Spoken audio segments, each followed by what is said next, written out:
Boa tarde, gente. Meu nome é Letícia. Boa tarde, meu nome é Júlia. E hoje a gente vai falar sobre o iluminismo e vocês estão convidados na nossa rodinha de conversa. A gente vai falar sobre o que foi o iluminismo, o que ele propôs, quais que foram os objetivos e o que ele era na verdade.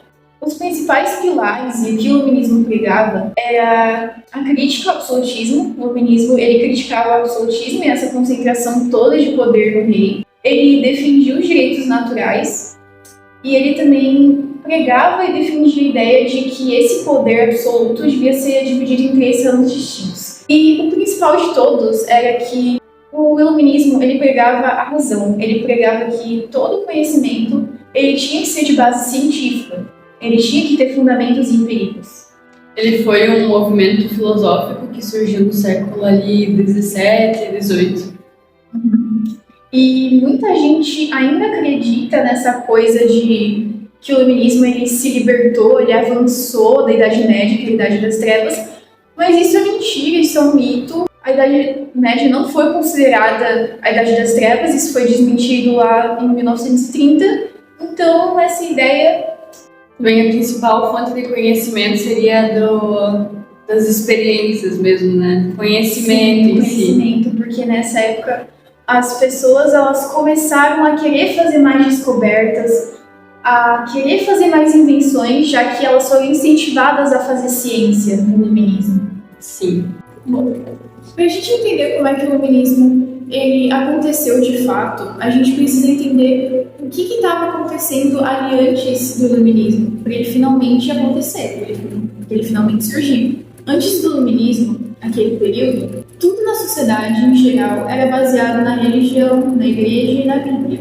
Então, com um certo tempo, o pensamento científico, o pensamento sobre a razão, ele aos poucos foi começando a ser exaltado e ele foi começando a ser espalhado. E muitas dessas pessoas, esses pensadores, eles começaram a perceber o meio que eles estavam inseridos. Nessa sociedade religiosa, onde tudo era baseado na religião, etc.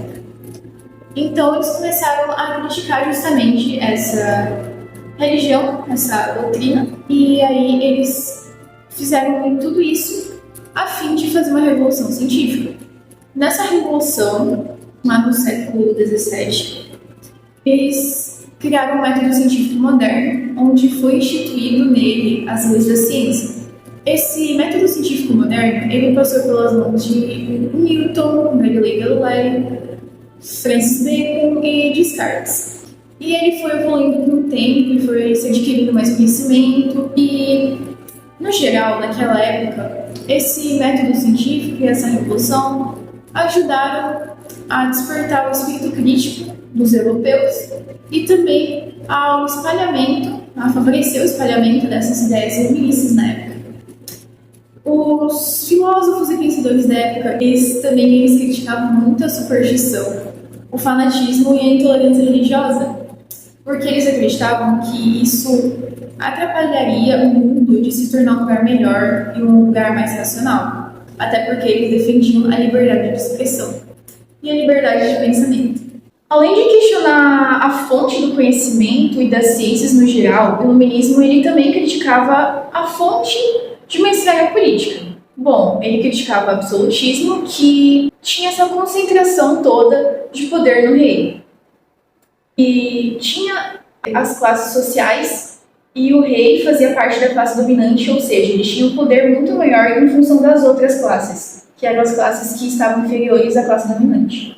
As práticas absolutistas elas foram duramente criticadas por filósofos como Locke, Montesquieu e Rousseau. Eles contestaram o autoritarismo e essa ideia de origem divina do poder absoluto do rei. Eles condenaram os privilégios da nobreza e do clero e eles, no geral, eles eram contra esse abuso de poder, já que eles apoiavam o governo constitucional, ou seja, que seguia uma constituição, seguia leis. Os principais filósofos e pensadores da época do iluminismo, primeiramente foi o Montesquieu, que ele criticava o absolutismo. Ele criticava o absolutismo porque ele achava que esse regime político ele traria muita pobreza, muita estagnação, muitas coisas ruins para a sociedade na época. E foi ele que propôs a divisão dos três poderes. Sim, porque ele criticava o absolutismo, ele não gostava dessa ideia de poder absoluto no reino. Eles são, no caso, os três poderes: o executivo, o legislativo e o judiciário. Sim. Bom, o Voltaire ele acreditava que a religião era o centro dos males, porque ela causava guerras, destruição, tudo de ruim para a sociedade. E na visão do Voltaire, ele achava que a religião era uma superstição mesmo. Então, ele acreditava na liberdade, que todos deveriam ser iguais perante o Estado.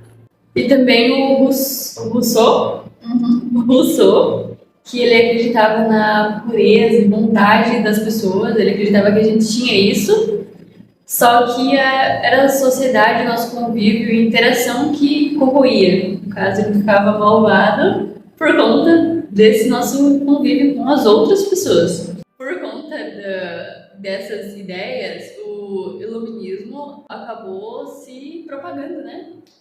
E então, por conta dessa espalha de informação sobre ideias iluministas, os reis começaram a ser ameaçados, porque os burgueses estavam apoiando essas ideias porque eles queriam que o rei saísse fora do comando, né, do poder. Para o rei dar uma... Não sei como é que se fala isso, mas... Para ele não sair do trono dele, ele ficar ali e continuar a governar. Exato. Daí, então, ele começou a adotar algumas ideias iluministas para ele não ir embora. Pra ele não morrer também, né? Pra não ser morto. Eles acreditaram que, se eles adotassem essas ideias, eles iam evitar essas revoltas, já que o iluminismo estava se espalhando pela população. Ele achou que ele ia evitar essas revoltas e ter um controle político maior. Ele também adotou essas ideias porque ele queria dar uma evoluída na forma de governo e ele começou a governar de maneira paternalista, onde ele limitava a população para o bem da população. Esse despotismo esclarecido? Sim, esse foi o período que foi chamado de despotismo esclarecido, onde os reis começaram a adotar essas ideias feministas. Foi um movimento político que surgiu no século XVIII. E alguns exemplos desses déspotas esclarecidos foram o Frederico II da Prússia, a Catarina II da Rússia e o José II da Áustria. Então, o liberalismo também foi muito presente no iluminismo, que seria basicamente a burguesia europeia no século XVIII, que intensificou a crítica aos governantes absolutistas. Eles buscaram o apoio dos pobres para essa nova ideia e promover que o objetivo era conquistar a liberdade individual, econômica, a concorrência econômica e a liberdade política. Depois que isso aconteceu, ocorreu um novo pensamento na Europa. E o liberalismo, o foco mesmo era não ter o governo atrapalhando no comércio, nas relações e tudo mais. Sim. O livre consentimento político seria os burgueses que criticavam a ideia de que a população não poderia escolher em quem eles iriam votar. Então, basicamente, é a defesa dos direitos. Após isso vem a liberdade econômica.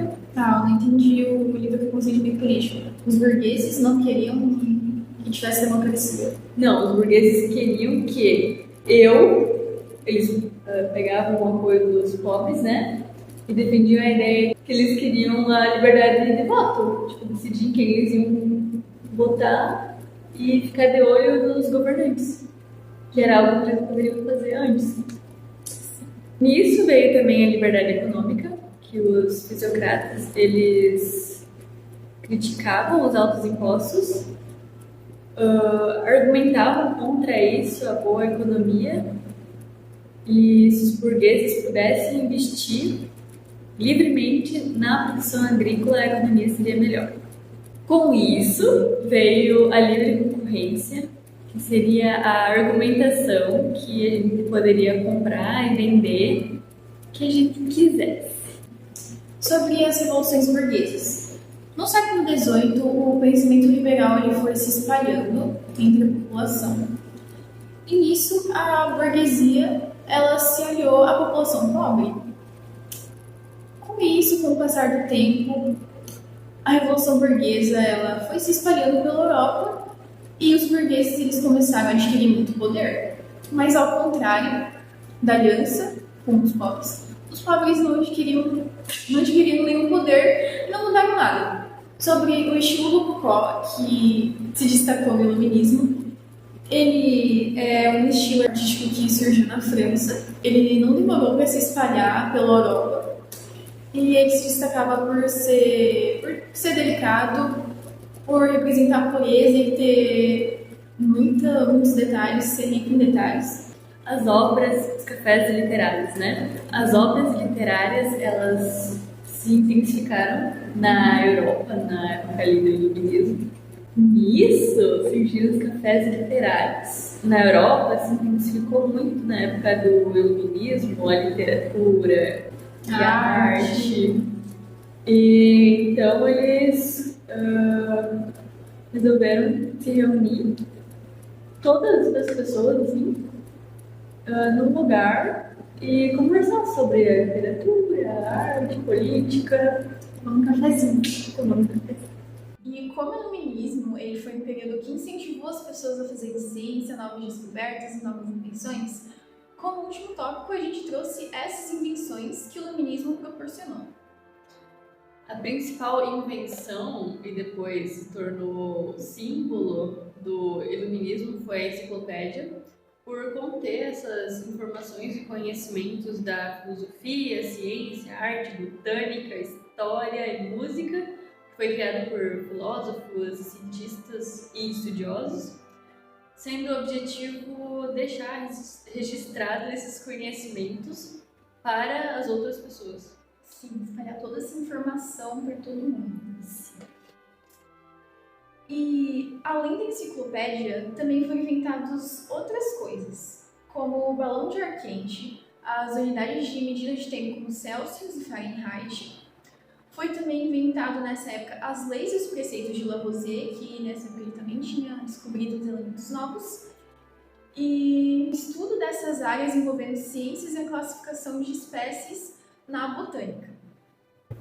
Os avanços científicos, como a Letícia falou antes, teve os passo a passo de como comprovar se aquilo que tu está experimentando é realmente aquilo. Sim, os métodos científicos. Sim. E dos avanços científicos é basicamente isso, só que daí os resultados, que seriam o avanço da medicina, vacina, tecnologia, ciência, astronomia e nesses campos da ciência.